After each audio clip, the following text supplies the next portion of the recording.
Hello friends, आज मैं आपको फंडामेंटल चेक करना सिखाऊंगा। फंडामेंटल अगर आप ग्रो यूज़ करते हैं, ग्रो ऐप यूज़ करते हैं तो उस कंपनी के फंडामेंटल आप आराम से चेक कर सकते हो। अगर ग्रो ऐप नहीं ही यूज़ करते तो उसके बारे में बताऊंगा कि फंडामेंटल और कहाँ से चेक कर सकते हैं करके। ठीक है, तो फिर पहला अपन देखेंगे। जैसे ये कंपनी है जिंदल स्टेनलेस स्टील के नाम से ये कंपनी है। ये अगर आप अभी देखेंगे 681 करीब में चल रही है। अगर इसको देखेंगे तो इस कंपनी का फंडामेंटल अपन देख रहे हैं अगर, तो एक दिन का रिटर्न इसका 2.87% है। और अगर एक वीक का रिटर्न देख रहे हैं अगर आप इस कंपनी के, तो 6.58% का रिटर्न है एक वीक में। और एक मंथ में अगर इसका रिटर्न देख रहे हैं तो 12% करीब इसका रिटर्न है एक मंथ की। ये मेटल्स और माइनिंग सेक्टर की कंपनी है, ये कहा जाए तो मेटल सेक्टर की। और अगर एक साल का रिटर्न देख रहे हैं इस कंपनी के तो बहुत अच्छे रिटर्न हैं, कहा जाए 140% करीब का रिटर्न है। मतलब आपके पैसे को डबल डबल तो डबल के साथ साथ 1.5 गुने कर दिए आपके पैसे को। अगर आपने इसमें 1 लाख इन्वेस्ट किया होता तो ये 1 लाख को 2.5 लाख बना देती आपकी। ठीक है, और अगर 5 साल का रिटर्न आप देखेंगे इस कंपनी के, तो 5 साल का रिटर्न करीब करीब 1700-1800% का रिटर्न है इस कंपनी के। ठीक है, अब अपन देखेंगे, इसको चेक करेंगे कि ये इसके फंडामेंटल, जैसे यहाँ पर देखो फंडामेंटल में अपन आ जाते हैं तो फंडामेंटल में यहाँ पर लिखा है मार्केट कैप।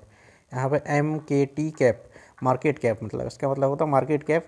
तो हम मार्केट कैप में देखेंगे सबसे पहले कि इस कंपनी का मार्केट कैप कितना है।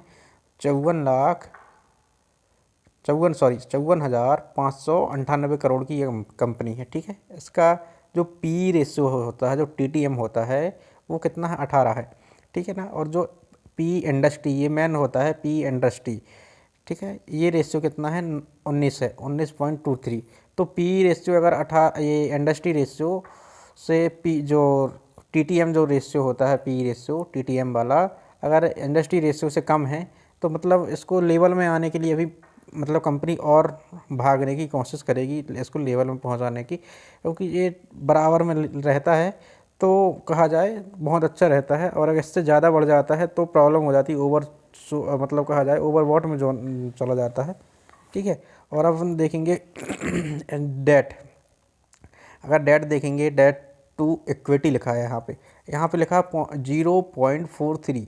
अगर ये 0.43, अगर यहाँ पे सामने जीरो नहीं लगता, 0.43 ऐसा रहता, तो ये तो मतलब इसके फंडामेंटल जो कहा जाए डेट जो है इसका मतलब डेट बहुत अच्छा है कहा जाए तो।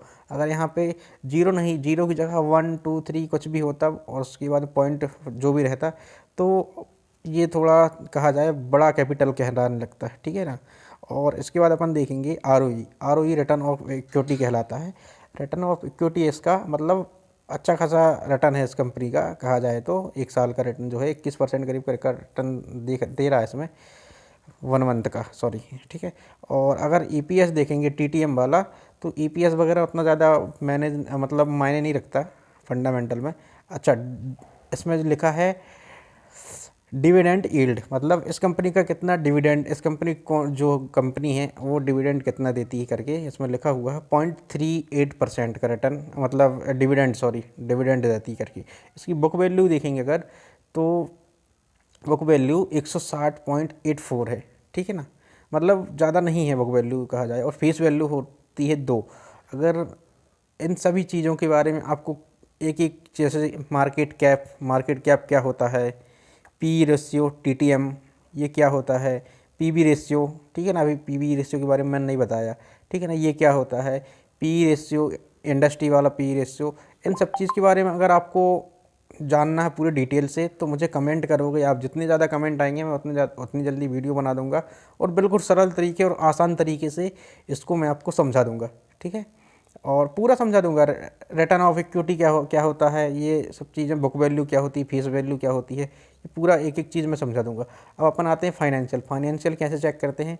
तो अगर आप देखो किसी कंपनी का रेवेन्यू कितना हो रहा है, मतलब ये देखो कि इस कंपनी का ये क्वार्टरली रेवेन्यू दिखा रहा है। यहाँ पर ये देखो क्वार्टरली लिखा हुआ है, ऊपर रेवेन्यू लिखा है। यहाँ दिसंबर 2022 का लिखा हुआ पहला, फर्स्ट में दिसंबर 2022 का रेवेन्यू है इतना 9,101 करोड़ का। ठीक है, यहाँ पर उसके बाद मार्च 3-6 महीने बाद की, सॉरी ये आ गया 3 महीने, हर क्वार्टर मतलब हर 3 महीने का क्वार्टर होता है, साल में 4 क्वार्टर होते हैं, ठीक है ना। 4 क्वार्टरली रिजल्ट आते हैं ना, तो हर 3 महीने के बाद में क्वार्टरली रिजल्ट, वही ये शो कर रहा है यहाँ पर, जो ही चीज़ दिखा रहा है। एक साल में 4 क्वार्टर होते हैं, हर 3 महीने में एक क्वार्टर होता है कहा जाए, ठीक है। जो पहला क्वार्टर जो कहलाता है वो कहलाता है मार्च अप्रैल, सॉरी अप्रैल से चालू होता है, अप्रैल मई जून, ठीक है।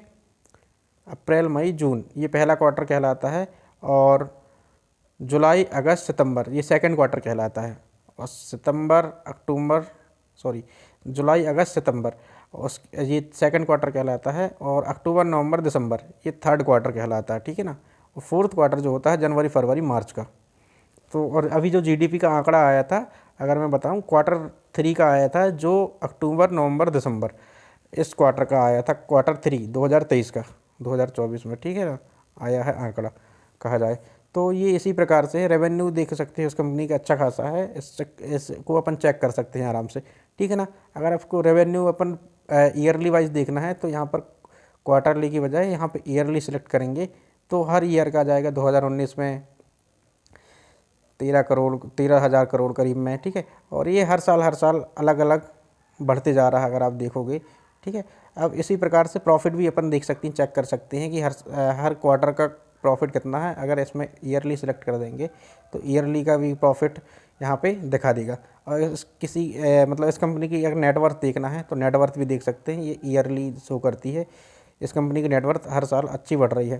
अब इस कंपनी में अगर देखना है कि इस कंपनी के पेरेंट्स और ओरिजिन मतलब मेन कंपनी क्या है, जिंदल स्टेनलेस स्टील इसकी मेन कंपनी कहा जाए तो, पेरेंट कंपनी, ठीक है। और एमडी और सीईओ कौन है इसके, श्री रतन जिंदल, ये इनके एमडी और सीईओ है। और इस कंपनी का मतलब फाउंडेड 1980 से स्टार्ट हुई। एनएसी में का सिंबल क्या है, जेएसएल, ठीक है। इसके बाद शेयर होल्डिंग पैटर्न, अपन इसमें शेयर होल्डिंग पैटर्न भी चेक कर सकते हैं। शेयर होल्डिंग पैटर्न इसमें देख सकते हो कि अब प्रमोटर की होल्डिंग कितनी है, 58.69 अभी दिसंबर 2023 की होल्डिंग दिखा रही है। फॉरेन इन्वेस्टमेंट कितने, फॉरेन इंस्टीट्यूट की होल्डिंग कितनी है, 22%, ठीक है ना। रिटेलर की होल्डिंग यहाँ 14% 93 दिखा रहा है। म्यूचुअल फंड की होल्डिंग दिखा रहा है यहाँ पे 3.06%। अगर इसको अभी दिसंबर 2023 का दिखा रहा है ये, इसमें अगर देखेंगे 2023 का ही, अपन 2023 फर्स्ट में देखेंगे अगर मार्च वाले क्वार्टर के, तो यहाँ पर 57% करीब ये दिखा रहा है किसकी, प्रमोटर की होल्डिंग। लेकिन अब जो दिसंबर 2023 में देखेंगे तो ये 58.69 आ गया, करीब 1.5-2% करीब बढ़ गया, ठीक है ना। और फॉरेन इंस्टीट्यूट जो मार्च 2023 में 21-22% थे, वो अब चल के 22.5 करीब में हो गए हैं।